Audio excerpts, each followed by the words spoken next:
Thanksgiving Thursday, November 24th, 2022. My mother smiled over a perfect cherry pie and murmured, "Family comes first, so donate your house to the kids." By day 14, I had spent roughly $2,000 in legal retainers and nearly lost control of my own front door. I am Posey Adams, 33, and they believed their plan had already worked. If you have ever been blindsided by family greed, leave the city you live in the comments so I know where you are listening from. Subscribe now to catch the twist I have on tape, because the most dangerous lies are the ones said with a smile. Boundaries are not disrespect, they are locks. 17 unauthorized entries. That is the number I will prove before this is done. The day had started like any other holiday in my quiet slice of suburbia just outside Denver.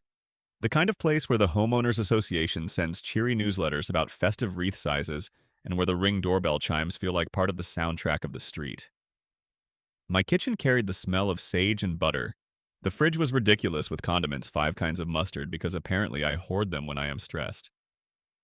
I set the good plates, the ones I bought secondhand when I closed on the cottage, and I told myself this year would be gentle. My mother loves a performance, but surely after a year of me working late and paying my own mortgage, she would be proud without needing to rearrange my life. The doorbell chimed, and I wiped my hands on a towel, already smiling the polite smile children of controlling parents learn early. My parents came in first jackets draped over their arms like capes, bringing a gust of cold air and a wave of commentary about the paint color I chose. Liana followed her husband Mark, carrying a foil-covered casserole that he announced was kid-friendly, like I might have forgotten that food is supposed to be eaten by people under 12. Their 3 children scattered to the living room, squealing in that happy way that used to make me ache with protectiveness, and now made me brace because joy has never protected anyone in my family from a demand dressed up as a gift. I guided my mother to the dining table, and she placed the pie down like a crown, then squeezed my hand with that sugar-coated pressure that says she is about to stage a scene and wants me to play along. Blessing time is her favorite opening act. She likes to use gratitude as a cattle prod. She bowed her head, and we followed a wreath of bodies around the table while she spoke about the miracle of family and the call to make sacrifices that truly matter. I knew the script, but I felt an off note, a rehearsed lilt, a pause too long after the word children, an emphasis on the plural that landed like a push. When we lifted our heads, she raised her glass. To rooms for the little ones, she said, eyes on me like a spotlight. Liana's smile flashed quick and sharp. I tried to reset the air, pass the mashed potatoes, compliment the casserole, ask the kids about their book fair totals and their favorite Halloween costumes.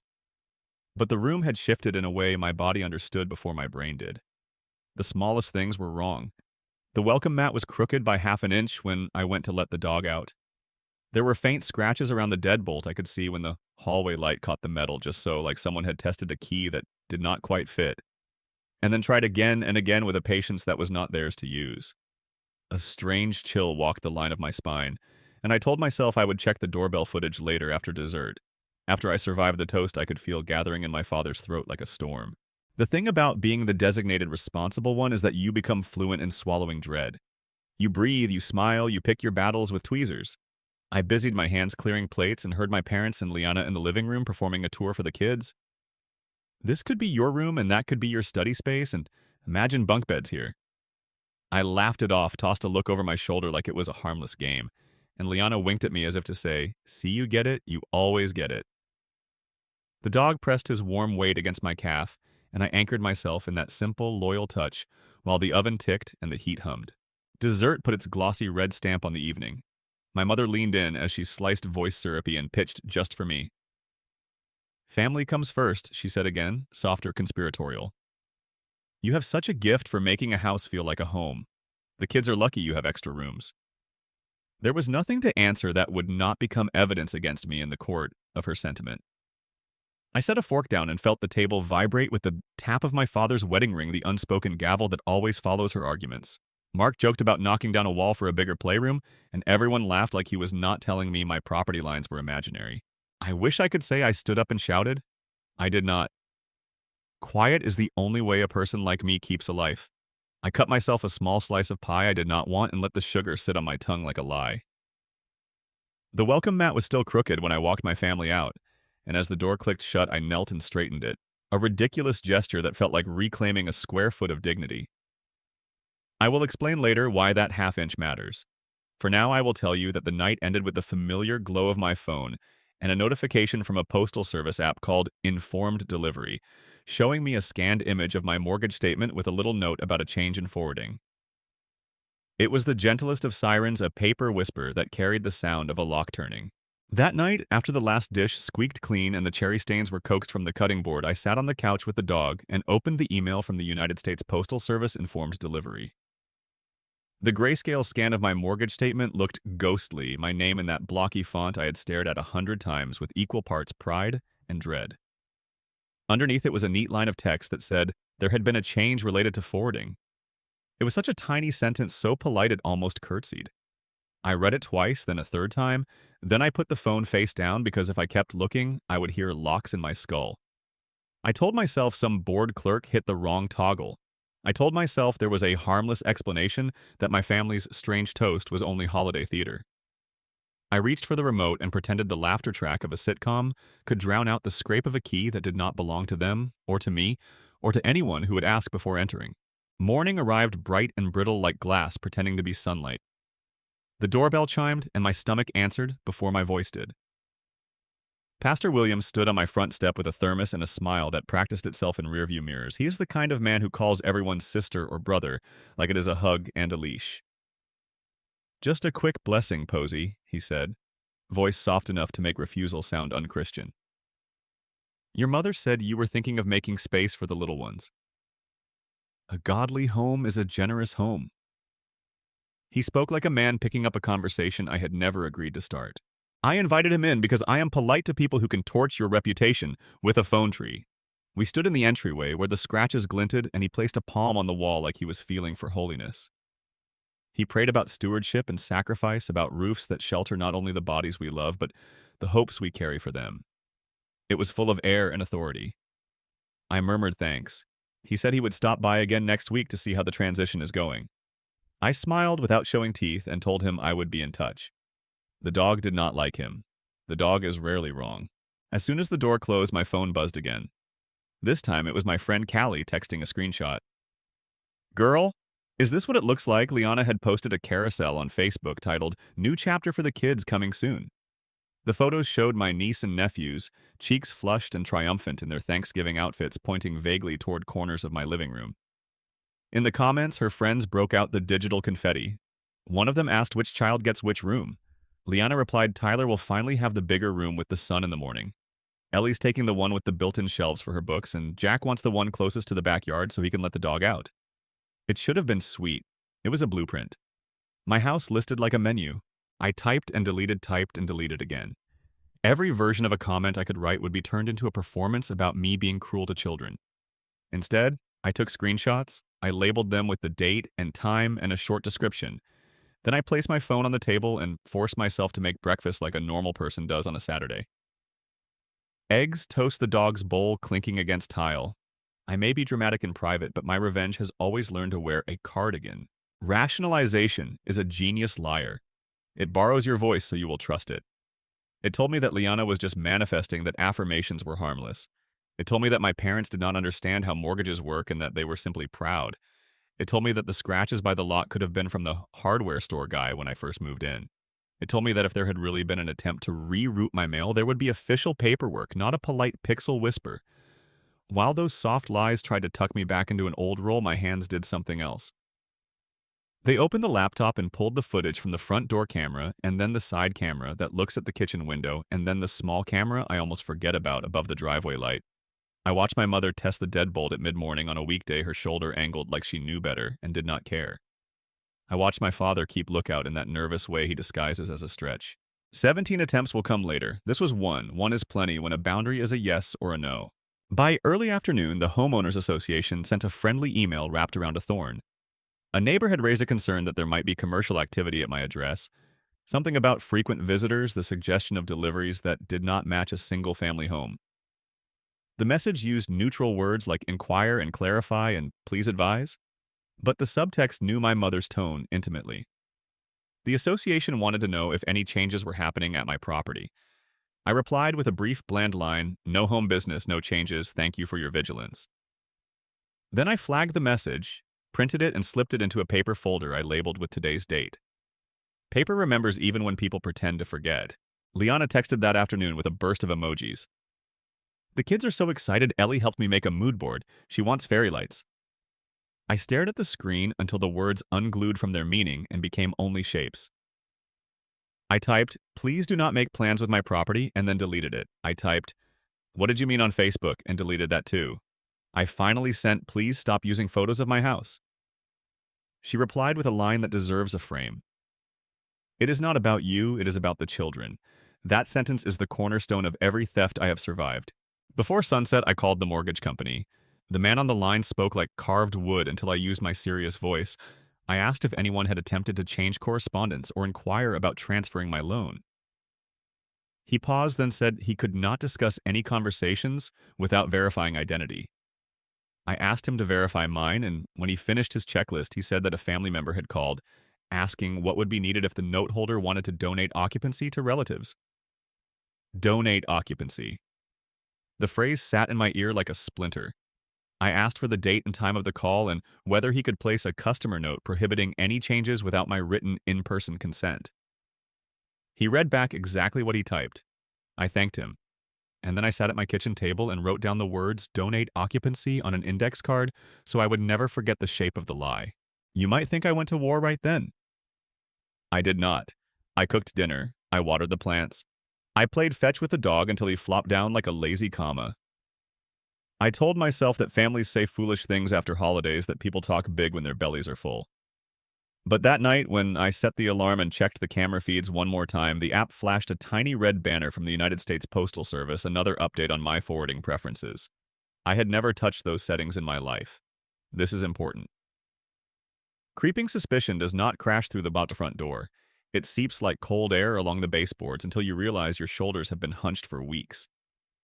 The day after the pastor's visit and the second postal alert, I stood in my kitchen with my coffee cooling into a bitter puddle and felt the old familiar ache of being the reliable one.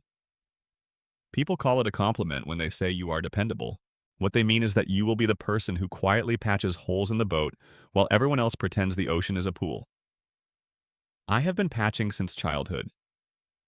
When I was in middle school, my mother organized a yard sale and told me we were cleaning out clutter. At dusk, she counted the crumpled bills and said it was a blessing, because now Liana could attend an art camp we could not otherwise afford. The next summer, when my scholarship refund hit my account, my father asked to hold it for a week to avoid overdraft fees on a family account.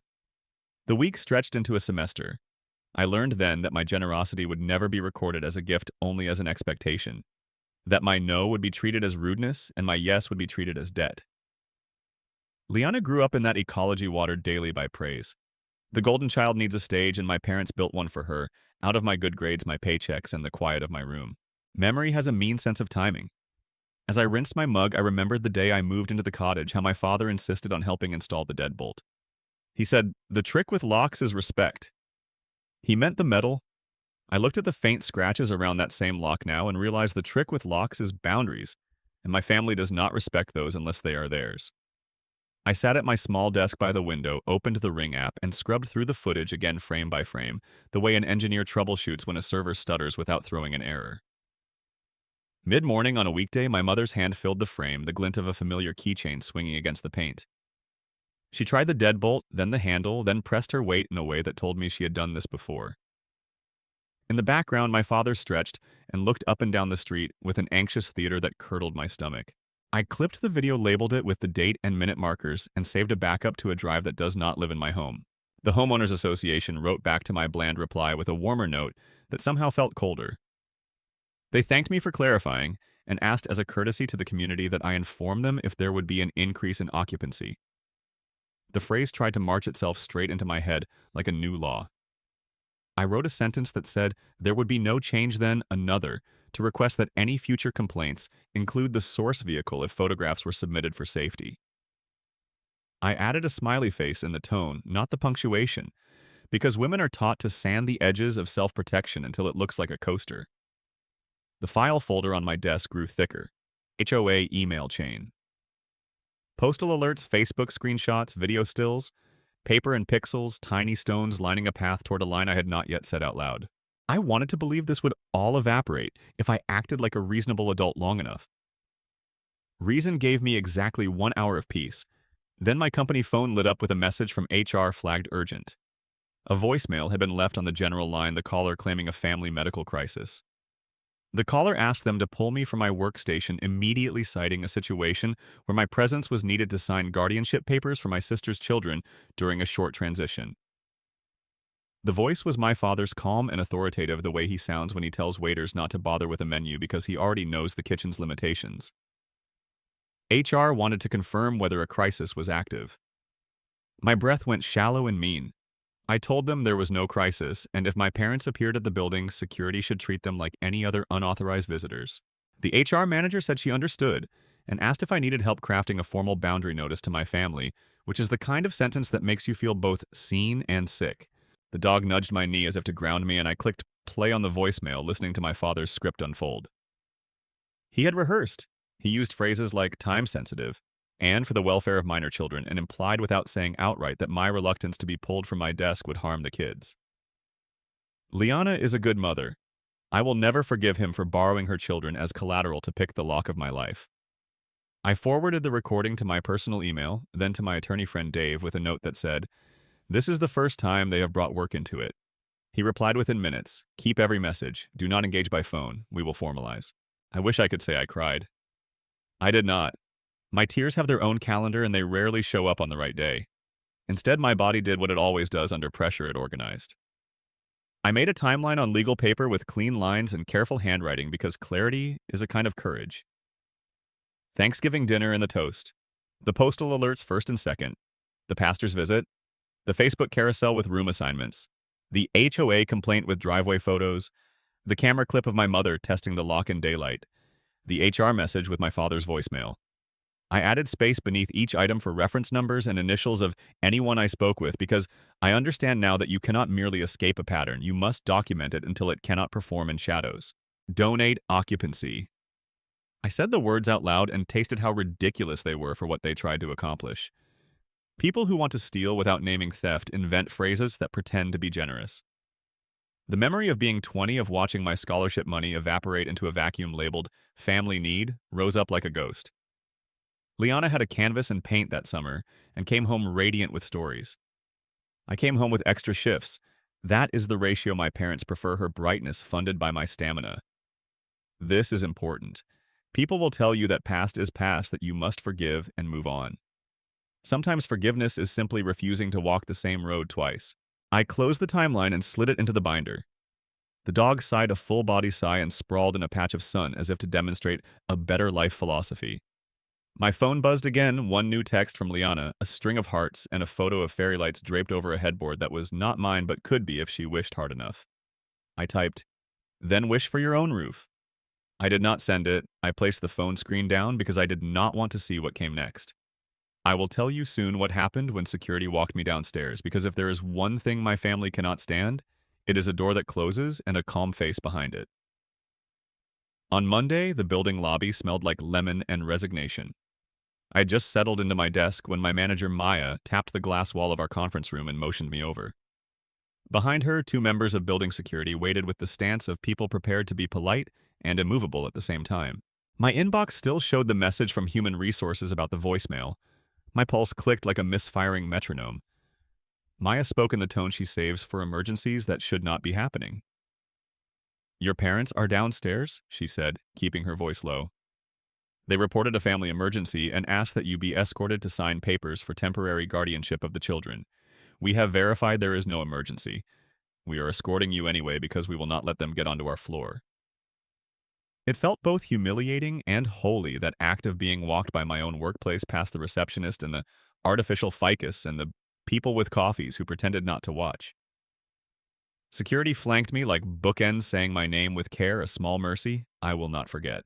In the lobby, my parents switched the lights of their faces on bright enough to consider blinding. My father lifted a manila envelope. "There you are," he said, in the tone of a man greeting a delivery. "This is time sensitive. It is just a temporary arrangement, so the kids are not in limbo." He looked at security as if they were props, as if he had booked them to make the scene sparkle. My mother's smile was a stitched thing. "Be a good daughter," she said softly. "This is what love looks like." I could feel the old script rise to meet me, the one where I apologize while fixing everyone's mess. I kept my hands folded so I would not reach for a pen by muscle memory. My voice came out steady in a way that startled even me. I am not signing anything I said. If the children need help, ask their parents. If there is a real emergency, call the proper authorities. And do not come to my workplace again. The envelope in my father's hand deflated, a little balloon losing helium. For a heartbeat, I saw the flash of his anger. Then the performance resumed. He murmured about misunderstandings. My mother tried the word ungrateful on her tongue like a spice. Security guided them toward the door, and the lobby swallowed them. Outside, the winter sunlight looked like glass, brittle and unforgiving. Back upstairs, Maya closed the conference room door and slid a glass of water toward me. She did not ask if I was all right. She said, "We document now." The relief that washed me left me shaky. Together with Human Resources, we wrote a boundary notice that stated clearly that family members had attempted to remove me from my workstation under false pretenses and that any future attempts should be treated as trespass. We placed a note on my employee file to route any calls about me directly to our legal liaison. Then Maya looked at my binder, which I had brought, because I know myself and my family. When she saw the timeline, the screenshots, and the printed emails from the Homeowners Association, she nodded in a way that told me I was not crazy. "You are doing everything right," she said. I had not realized how badly I needed an adult to say that to me while I was already an adult. On my lunch break, I drove to the local police substation and asked how to file a trespass warning for family members who believed my house was a community asset. The officer behind the plexiglass partition had the tired eyes of someone who has seen every kind of intrusion: strangers, ex-lovers, neighbors, relatives. I explained that I did not want anyone arrested. I wanted a record. He explained the process, took my statement, and issued a written warning that could be served if they returned without invitation. The paper felt thin and enormous in my hand. I slid it into the binder behind a tab labeled with today's date. Paper creates a spine where your own has been bent too long. I sat in my car and dialed my bank. When the banker answered, I asked to record our conversation for accuracy, and she agreed. Her name was Andrea, and she had the patient tempo of someone who has had to explain the idea of ownership more times than she should. She pulled up my account and read the note aloud about a previous call where a person identifying as a family member had asked what would be required to transfer occupancy or redirect mail. Andrea offered to call back the number listed in that inquiry while I stayed on the line, and I consented to her recording the attempt. The call went to voicemail, a cheerful message that belonged to my mother. Andrea left a neutral request to return the bank's call to clarify a question. Then she helped me add an extra verification phrase to my account, a childhood phrase only I would know, and we set a flag that nothing could be altered without in-person appearance and government identification. "It is sad that we need this with family," she said gently. "It is necessary," I replied. Sadness does not change that. Back at home that evening, I completed the quiet work of closing my gates. I placed a freeze on my credit with Equifax, Experian, and TransUnion. I wrote down each unique PIN code on a card and tucked it into the binder. I checked the settings for the United States Postal Service and found a request queued to adjust my forwarding preferences that I had never initiated. I canceled it, then enabled alerts that would ping me anytime someone even breathed near that form. I printed the confirmation. I added tamper evidence seals to the back windows, not because they are unbreakable, but because they tell the truth without needing an argument. I switched my exterior light schedule to random in the evenings and added a small ugly camera in the hallway that no one would notice unless they were trespassing. This is important. Revenge is not the dramatic slam of a door. It is the quiet multiplication of locks, the way you begin to treat your safety like a job you intend to excel at. Before bed, I opened my binder and read the timeline like a prayer Thanksgiving toast.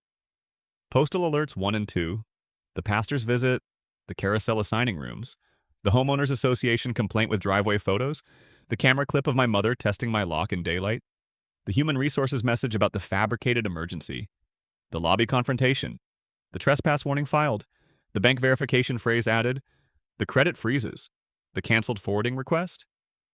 Each line soldered the next. I placed the pen at the ready for the next entry because there would be a next entry. When you stand up to a pattern, the pattern does not bow, it thrashes. The dog curled into the space at my knees, and I listened to his steady breath until mine matched it. Somewhere in the house, a vent clicked as the heat turned on. I memorized that sound, the honest click of a machine doing what it promised. Later, there will be another click that matters more. For now, I slept with the hallway light on. The dinner ambush arrived wrapped in warmth. At my parents' table, between polite sips of coffee and the Clink of forks, my mother slid a manila folder toward me like a dealer offering a winning hand. Inside were real estate printouts for 5-bedroom homes near the kids' school highlighter blooms around phrases like generous yard and ready to move. My father talked about transitioning the mortgage as if a loan were a casserole dish you carry to a neighbor. Mark joked about knocking down a wall, and Liana's smile said the decision was already history. I did not argue. I asked one question. Who called my lender? No one answered. Silence is a confession with good manners. Under the table, my phone hummed. Callie had sent me a link, Liana's new GoFundMe titled Housing Crisis for the Kids, using a photo of me on my own porch, the caption framing me as the benevolent aunt who would help with occupancy. I took screenshots, saved the source code archive, and emailed everything to Dave with the subject line, Image Misuse Implied Fraud. Then I served dessert in my mother's dining room with a steady hand that made her uneasy. It tastes like boundaries, I said when she praised the pie. You will acquire a taste. Quiet revenge wears comfortable shoes. The next morning, Dave sent a crisp cease and desist to my parents and to Liana, naming the misuse of my image, the false claims, and the interference with my employment. We filed a report with GoFundMe's legal team attaching proof. I set geofencing on my cameras and planted a discreet indoor cam disguised as a potted snake plant. On Nextdoor, I posted a neutral note about attempted entries on our street, inviting neighbors to share anything suspicious. 3 did, including a photo of my parents' SUV idling by my mailbox. I met with my banker on a recorded line. She added a second authentication phrase and flagged my account so no mail or contact info could be altered without in-person identification. That week, my cameras counted attempts at the door, 1 then 2. Then a patient marched toward 17. Each little click fell into my binder like a bead on a string. I said nothing publicly. I let the evidence grow fat and undeniable while my family mistook my quiet for surrender. The trap did not snap. It sighed shut. Andrea from the bank returned a call to the number that had probed my mortgage. The voicemail was my mother chipper and faux helpful. We left a message asking for documentation to support any authority over my loan. No one returned it. Pastor Williams came by again to bless the transition. I stood on the porch and told him the only thing transitioning was my tolerance. He blinked to try to softer scripture, then retreated, robes of moral superiority fluttering in the winter air. The Homeowners Association forwarded an anonymous complaint with photos of my driveway. In the chrome of my mailbox, a bumper reflection revealed my parents' license plate. I filed that too. Liana texted a mood board for the kids' new rooms punctuated with hearts and the sentence, "They deserve stability." I typed, "Stability is not theft," and sent it. Minutes later, my Aunt Susan called to invite us to a family check-in that Sunday. I accepted and packed my binder like armor. The moment of truth came wrapped in quiet. I returned from the store to find my hallway rug rippled and a dark, sticky bloom of cherry smeared along the doorframe. Gravel popped under my shoes. I stopped breathing so abruptly my body forgot its instructions. On the footage, my parents toured my house for the kids, naming what would be who's Liana filming like a realtor. My mother opened my linen closet and called it storage. My father patted the stair rail like a signature. Outside, the sky was an unbothered blue. I took one photo of my closed door and texted my mother, "You are not allowed here." Then I blocked her, printed the frames, and drove to the substation where an officer served the written trespass warning I had prepared. When my father called from an unknown number, I let the voicemail spool out its righteous fury and archived it under the tab labeled Good Masks, Bad Men. I made tea, I fed the dog, I slept with the hall light on and the ugly little camera watching the silence. Sunday looked like truce weather, bright and deceiving. At Aunt Susan's, I placed my binder on the coffee table and spoke in a measured voice that made my mother reach for new adjectives for ungrateful. I turned pages. Rent I paid during college, tuition I covered for my sister, 17 attempted entries time-stamped with daylight, the Homeowners Association emails with driveway photos, and the telltale bumper reflection. The Facebook carousel assigning rooms in my house, the bank transcript showing a caller attempting to discuss transferring occupancy, the GoFundMe page and takedown notice, HR's memo about the fabricated emergency at my job, the trespass warning. I did not raise my voice. Quiet devastation does not need volume. When I finished, my family cycled through the usual choreography: denial, minimization, accusation, martyrdom. I waited it out. Then I slid out the listing agreement. "I am selling," I said. "I have accepted an offer over asking with a 30-day close." They laugh the brittle laugh of people who cannot imagine not owning you. I handed them the signed contract. The room changed shape. Power is a key turning in a lock you paid for yourself. Execution tastes like fresh air. My realtor scheduled showings. The best one came from a buyer who waived contingencies and offered over asking. We accepted. I negotiated a brief leaseback so I could move without their eyes on my boxes. A role opened in Tucson, Arizona, a blend of engineering and mentorship. I accepted start date set for 2 weeks after closing. Dave sent a formal letter revoking any implied license for my parents to enter my property and warning of civil action if harassment continued. Human Resources at my company issued a written statement placing my parents' false emergency on record. GoFundMe removed Leanna's page and flagged her account for review. Mark's employer saw screenshots of him project managing my house during work hours and issued a performance warning. A neighbor printed me a thread from next door where my mother, under an alias, argued that some homeowners are too selfish to share. She forgot the punctuation tick she always uses 2 spaces after a period.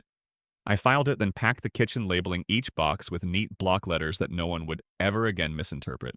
Fallout arrived in waves, missed calls, stacking into the dozens, messages riding the line between pleading and punishment. My mother said I was breaking the family. My father said I was embarrassing them. Liana said the children would be traumatized by moving twice, as if I had asked them to move into a house that never belonged to them. Pastor Williams tried once more from the church office phone. When I explained the legal posture and the trespass notice, he murmured something about misunderstandings and hung up quickly, the word liability probably ringing in his head like a bell. On moving day, my manager dropped off coffee and a note that read, "Proud of your spine." At a farewell brunch, my mother pressed a new key into my palm with a trembling smile. It did not fit the new lock. That was the point. No is a full sentence, I said. She flinched at the grammar of it. I left the key on the table, paid my bill, and walked into air that did not taste like negotiation. 6 months later, Tucson writes the morning in colors I did not know the sky could hold. I bike at sunrise past saguaros that lift their thorned arms like quiet witnesses.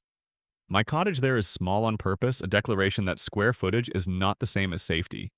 Sometimes I open the binder and touch the tabs to remind myself that memory is not proof, and proof is what kept me whole. The costs were real legal fees. Sleepless nights, holidays salted with dread. The returns are real too, a lock that clicks for me alone. A manager who trusts me, neighbors who wave without peering past me, the dog asleep on a rug that no one else claims. People ask if I have forgiven my family. The truth is, I have forgiven the past by refusing it an encore. Boundaries are not disrespect, they are locks. If love demands your house keys, it is not love. And if you think they learned their lesson well when they tried to visit Arizona without calling the doorbell, recorded everything again. But that is a story for another dawn, and I am busy watering my peace.